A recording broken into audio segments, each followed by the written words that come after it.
Short circuit के बायस TV centre के काम में इस्तेमाल होने वाली गाड़ी में लग गई आग। तफसीलात के मुताबिक निर्मल जिले के बगोलावाड़ा गली में टीवी सेंटर चलाने के लिए इस्तेमाल होने वाले ट्रक में शॉर्ट सर्किट की वजह से आग लग गई, जिसके नतीजे में ये ट्रक मुकम्मल तौर पर जलकर खाकिस्तान हो गया। इतला मिलते ही फायर फाइटर्स ने मौके पर पहुंचकर आग पर काबू पा लिया। इस हादसे में किसी भी जानी नुकसान की इत्तला नहीं है, ताहम माली नुकसान का अंदाजा लगाया जा रहा है।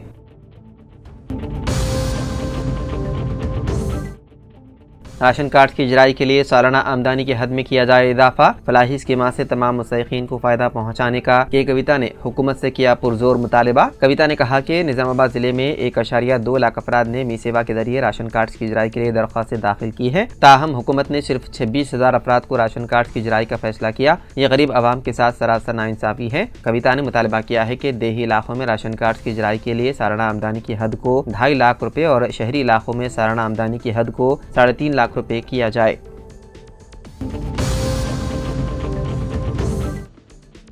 शहरदाबाद के इलाके एलबी नगर में उस वक्त हल्की कशीदगी देखी गई जब वालिदैन और मुकामी कांग्रेस पार्टी कायदीन ने पीर के रोज एलबी नगर के एक स्कूल में फीस के वाजिबात अदा न करने पर बच्चों को क्लास में जाने की इजाज़त न देने के इल्ज़ाम में खानगी स्कूल के खिलाफ एहतजाज किया। इत्तलात के मुताबिक स्कूल इंतजामिया ने तकरीबन 7,000 रुपए फीस के वाजिबात अदा न करने वाले तलबा को गेट के बाहर खड़ा कर दिया। लिंगूजीगुड़ा कॉर्पोरेटर दरपल्ली राजशेखर रेड्डी और कांग्रेस कायदीन ने स्कूल इंतजामिया से तलबा को स्कूल के अंदर भेजने की दरख्वास्त की। इस दौरान मुकामी लीडरों, तलबा यूनियनों और स्कूल के अमले के दरमियान झगड़ा हो गया, जिसके नतीजे में कांग्रेस पार्टी के कारकुनान स्कूल के अहाते में दाखिल हो गए और फर्नीचर, कंप्यूटर, प्रिंटर को नुकसान पहुंचाया। इस दौरान पुलिस ने फौरी मुदाखलत करते हुए सूरत हाल पर काबू पा लिया।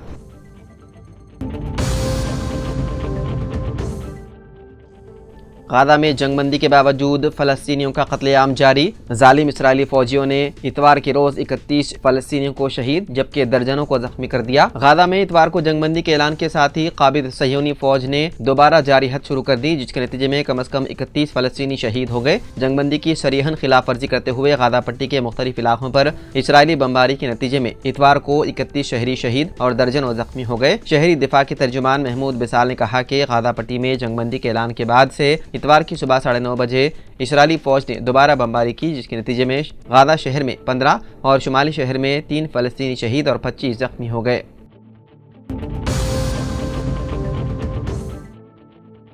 हैदराबाद के नौजवान रवि तेजा की अमेरिका में फायरिंग में हो गई मौत। Ravi Teja Chaitanyapuri green hills colony का रिहायशी था और वो साल 2022 में आला तालीम के लिए अमेरिका रवाना हुआ था। वहां उसने मास्टर्स की डिग्री मुकम्मल की और मुलाजिमत भी शुरू कर दी थी। अमेरिका के शहर वाशिंगटन में किसी ने उस पर फायरिंग की, जिसके नतीजे में उसकी मौत हो गई। इस वाक़े के साथ ही रवि तेजा के खानदान पर गम का पहाड़ टूट पड़ा और वो सदमे से दो चार है।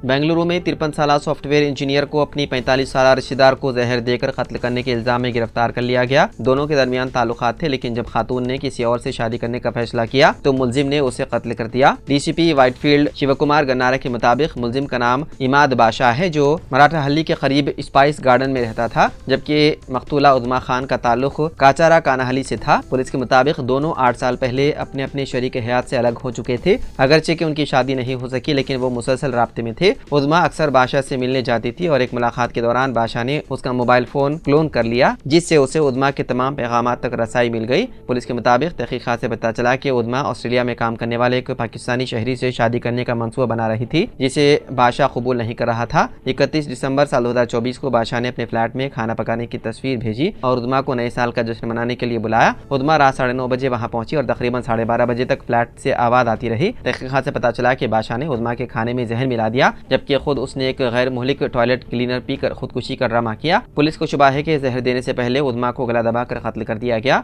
और उसकी तस्दीक के लिए फॉरेंसिक रिपोर्ट का इंतजार किया जा रहा है।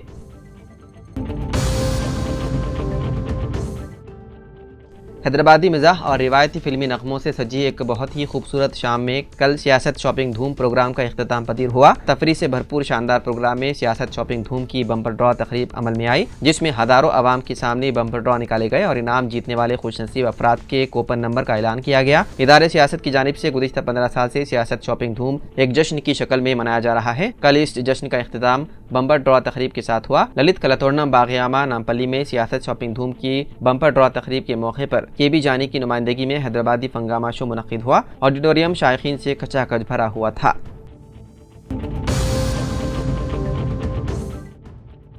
वज़ीर आला रेवंत रेड्डी सिंगापुर के 2 रोज़ा दौरे के बाद दावोस के लिए हो गए रवाना, जहां वर्ल्ड इकोनॉमिक फोरम के सालाना इजलास में शिरकत करेंगे। वज़ीर आला के हमरा वज़ीर इंफॉर्मेशन टेक्नोलॉजी D श्रीधर बाबू और आला ओहदेदार मौजूद हैं। वज़ीर आला की ज़ेर क़ियादत वफ़द को तेलंगाना राइजिंग वफ़द का नाम दिया गया है। सिंगापुर में 2 रोज़ा दौरे के मौके पर वज़ीर आला की मुलाकात बैनुल अक़वामी सनअतकारों और सिंगापुर बिजनेस फेडरेशन के अरकान से हुई। तेलंगाना में सरमाकारी और नए प्रोजेक्ट्स के क़याम के सिलसिले में वज़ीर आला ने हुकूमत की पॉलिसी और सादगार माहौल से वाकिफ़ करवाया।